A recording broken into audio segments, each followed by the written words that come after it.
Meus amigos, diretamente da Venezuela do Sul, Caracas do Sul, cada dia mais essa sofrida, desmilinguida Venezuela do Sul, mais irmã siamesa piorada da Venezuela do Norte, aberto de Roraima. Bom, vamos falar um pouco, refletir um pouco. Alguns fatores voltaram aí a fazer uns movimentos estranhos, fatores da saúde do Dr. Luiz Ignácio. Vejam vocês, as pessoas, e também é por força dessa cobrança que as pessoas volta e meia fazem aqui nos comentários de vídeos diversos que nada tem a ver com o tema da saúde do Dr. Luiz Ignácio. As pessoas, porque têm pelo menos tico e teco, outros têm mais do que tico e teco, e perguntam, pera lá, de onde patavinas foram parar? Ou então, como diria o Milton Neves, que fim levaram? Não tinha um quadro, que fim levaram os coágulos do intracrânio do doutor Luiz Ignácio? Que fim levaram? Porque, veja, a medicina, ela é uma ciência que prega surpresas. Mas, em geral, o controle das surpresas é algo muito, assim, o percentual, a margem de surpresas na medicina é algo muito, quase que circunscrito ao campo dos milagres. É um percentual muito vamos dizer, fora da regra, fora da caixa. Agora, a saúde do Dr. Luiz Ignácio é algo miraculoso. E a fonte, talvez, desses milagres todos, talvez não esteja no divino, então são antimilagres. Talvez essas coisas aconteçam por força da imensa capacidade do Dr. Roberto Calil, a esfinge de jaleco branco. Talvez esses pseudo-milagres devam mais à competência da esfinge de jaleco branco e de sua instituição privada de medicina do que, propriamente dito, a outros fatores. É de dar um nó na cabeça de qualquer estudante de medicina, de qualquer médico aí com alguma experiência em algumas áreas afins, essas que aportam aí, às vezes, nas urgências da saúde do Dr. Luiz Ignácio. As pessoas se perguntam bem, vamos aqui, pessoal, nos ater rapidamente, é um vídeo rápido, apenas tentando refletir com aqueles aqui que cobram que fim levaram os coágulos do Dr. Luiz Ignácio. Bom, vocês se lembram que num determinado sábado, há algumas semanas, essa força da natureza brasileira, que é o Lula, caiu do alto Everestal de um banquinho de 30 centímetros. É interessante porque o casal presidencial acabou de inaugurar uma cascata, o casal de cascateiros, uma cascata na Granja dos Tortos, a residência de campo, né,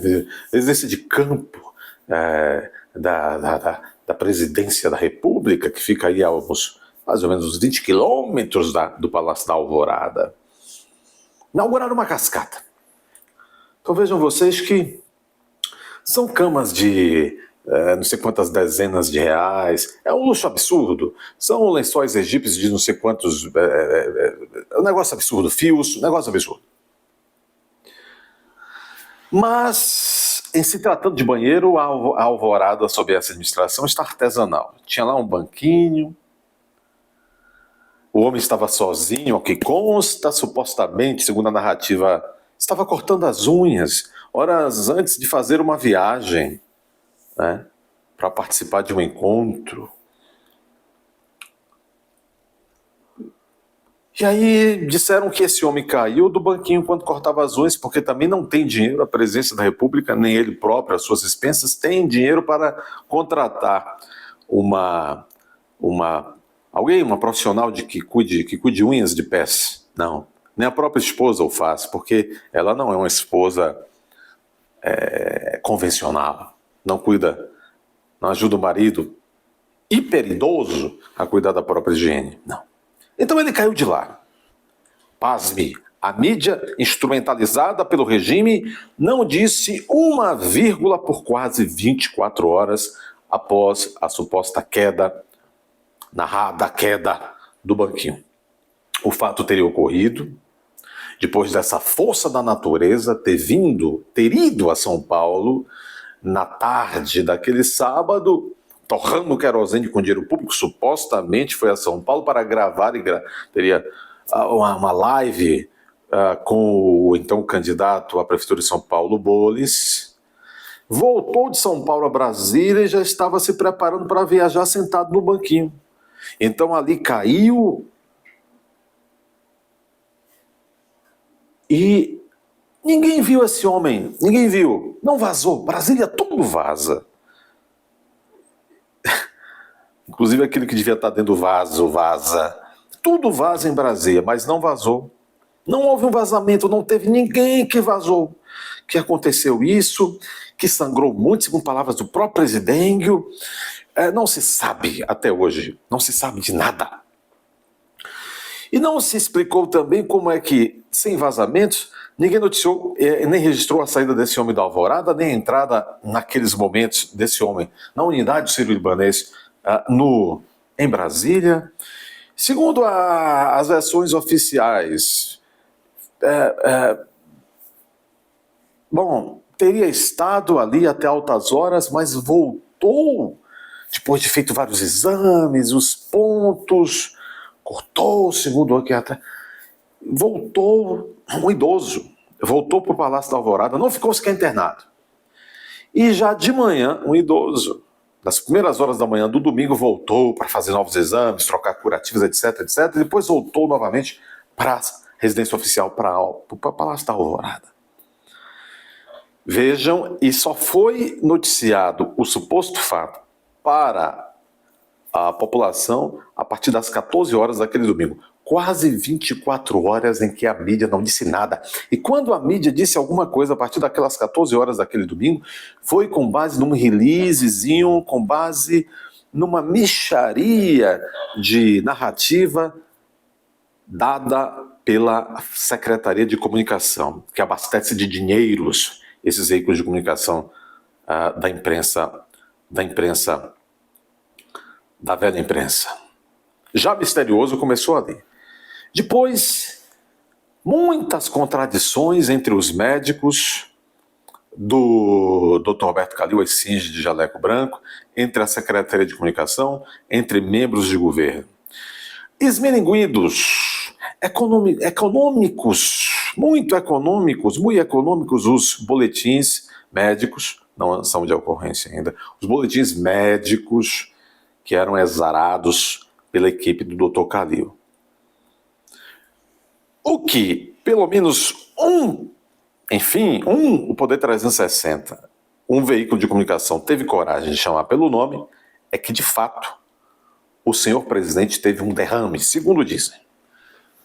E que, até nesta saga, neste caminho,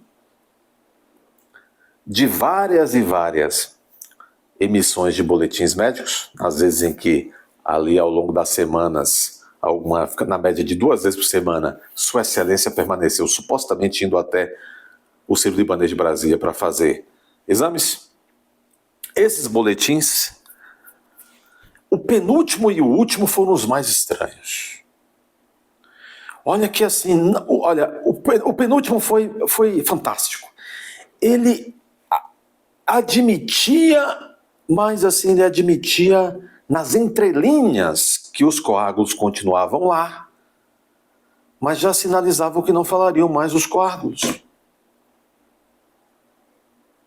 Admitiam que o estado era grave do seu presidente, mas já estava liberado. Bom, no último boletim, aí de ocorrência não, de médico, aí a disfarçatez, eles praticamente já esqueciam que o presidente havia caído e que os boletins médicos anteriores davam a gravidade. Bom, aí disseram, olha, talvez haja mais exames, mas já está liberado para ir até para a Lua. E não se falou mais nada, não se respeita a população, não há nenhuma, vamos dizer assim, nenhuma prestação vamos dizer assim, veja, o sujeito é um agente público, é o presidente da República. E simplesmente o fato, trouxeram a narrativa e apagaram a narrativa, assim como quem está lidando com crianças. Tá. Nem crianças, porque as crianças são perguntadoras por essência. E esse é o mal de nós adultos. Quando nos tornamos adultos, perdemos essa capacidade questionadora nossa, que temos quando somos crianças e adolescentes, mais crianças. Então vejam, depois que aconteceu o fato misterioso, novamente Sua Excelência ficou recluso, né? Lembram? Recluso. Depois começou a aparecer. Veja, o homem estava acabado. Coágulos, cortes, etc. Houve a exaração médica da expressão traumatismo craniano. Foi algo sério. Na linguagem médica, o pessoal da saúde aqui sabe, usa-se a expressão importante, lesão importante, né?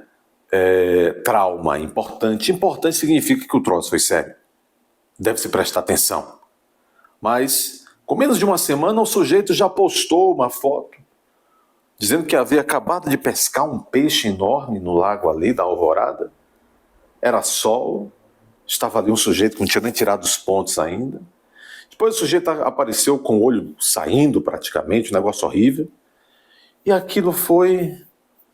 aquela cortina foi e desapareceu. Então, ninguém sabe. Na verdade, o que ocorreu naquela ocasião, se ocorreu, como ocorreu, cadê a Janja? E agora está por aí. Veja, e esses milagres, como eu comecei dizendo, esses milagres são esses, não é esse. Já é uma sequência de milagres, porque realmente Sua Excelência,